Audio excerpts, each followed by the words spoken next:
things for certain, baby. I know what I want. And it's please, please, baby. One thing's for certain, baby. I know what I want. I want you.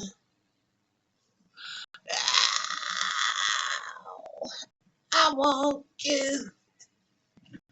Hey y'all, good morning. Y'all remember that?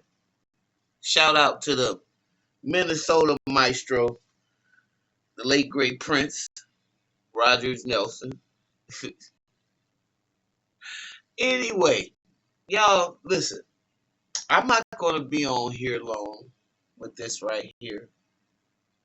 So, good morning, good afternoon, good evening, family.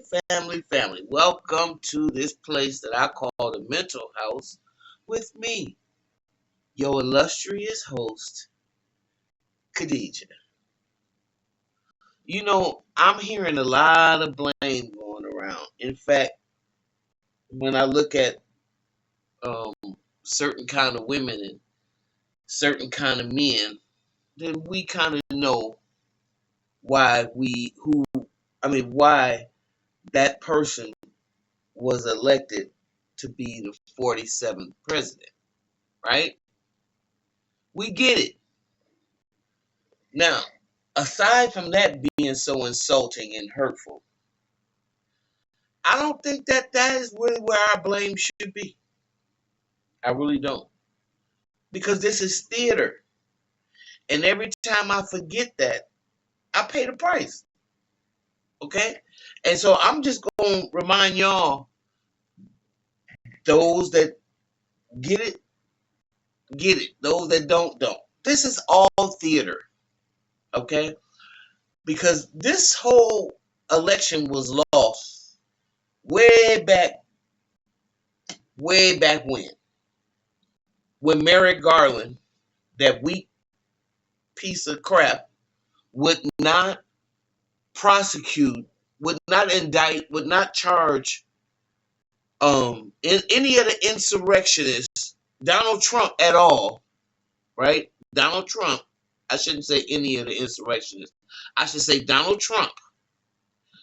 To 15 months after this egregious act that he put upon us. Okay? So he did not ever want to charge him. He waited for everybody to get a big head start, because then he was wondering if this was going to last. Was it going to go past the election? Remember? This dude, Merrick Garland, is a piece of shit. I just got to say it just like it is. He is horrible. And he alone is responsible for what's in the White House today. Okay, I know what y'all gonna say about the vote. You know, the white woman and the Hispanics. Yep, that's true. But now we been know who they was. I didn't know that's who. Well, yes, we did. We knew who the Hispanic was, because you knew when they had opportunity at the census to put white on their application since the 50s, or 70s. I'm sorry, that's what they've been doing. 70s and 80s, putting white on their paperwork. You know, what's that book? It's a good book out about becoming Hispanic, something like that. I'll get it. But the thing is, this was all contrived stuff. I ain't worried about them. We already know where they stand. It's disappointing because they act like we was a coalition, but you know, truth always prevails. And the black man is just always getting the bottom and the short end of the stick.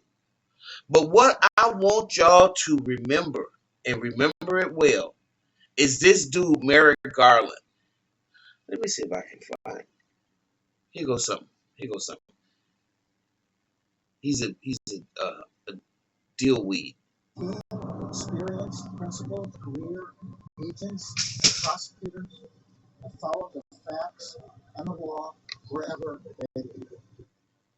Welcome back to America Decides. That was Attorney General Merrick Garland last week addressing Special Counsel Jack Smith's investigation into Donald Trump and the Capitol riot. While many Republicans have been very critical of Garland, so too have some Democrats. Congressman Brendan Boyle tweeted in part, quote, "Thank you, Speaker Pelosi, for creating the House January 6th committee. If it were up to just the weak and feckless Merrick Garland and Lisa Monaco, then today would have never happened." And Pennsylvania Democratic Congressman Brendan Boyle joins us now. Hi, Congressman. Good to see you. Thanks for being here. So obviously your criticisms of the Attorney General are very different from what Republicans are saying. But what do you think that Garland should have done differently? Well, thanks for having me on. My comments are based on public reporting, including a bombshell investigation by the Washington Post that was published in June that revealed that Merrick Garland and Lisa Monaco explicitly opposed and would not authorize an investigation into the main ringleaders responsible for the attack on our Capitol on January 6th. And it wasn't until at least 15 months had gone by and the House of Representatives had uncovered a great amount of information through its select committee on January 6th.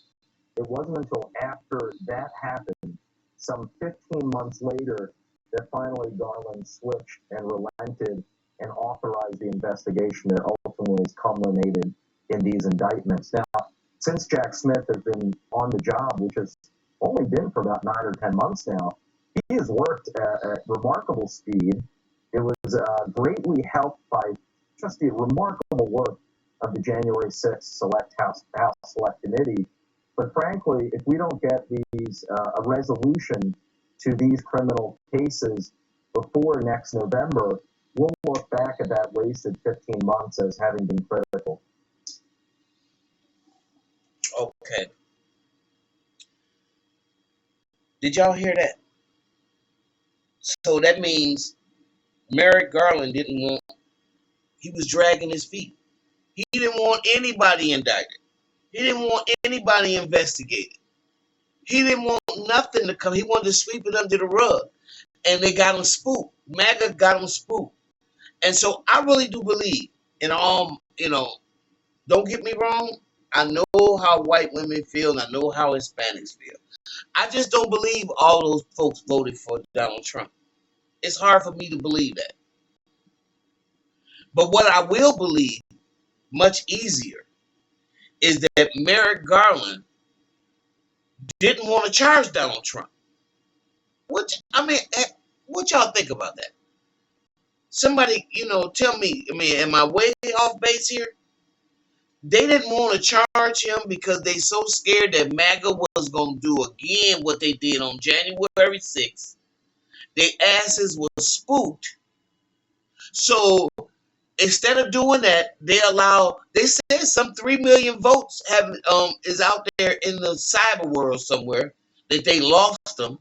They let them burn the ballot boxes. All this crazy stuff, this theater. Then it took away the right to vote. Okay, but like a good novel, we keep coming. So it was record-breaking early turnout for votes. And you want me to believe all of them was for Donald Trump? I don't believe it. I believe it when those people say they was hitting the machine and what they was trying to hit, it was going back to Trump. I believe all kinds of shenanigans were created this election. They talking about fake news. But you already know the Democrats wouldn't do that. No, wouldn't go full out like MAGA. But what I think is the Democratic Party got to be revamped. All those Nancy Pelosi's, Chuck Schumer's, and all them money grabbing people that's sitting there, old asses, just getting richer and richer, doing inside trading and all that, they got to go. The Democratic Party, if it's going to survive, if it's going to be anything viable and valuable in politics, it's going to have to be a grassroots measure. All y'all that's professional politicians, we don't want you no more. I'm from that team. I want all fresh new blood in there. I want some young people that don't got the baggage from these white supremacists. I want some young people that know how to fight, like some of them brothers over there in Tennessee, Justin.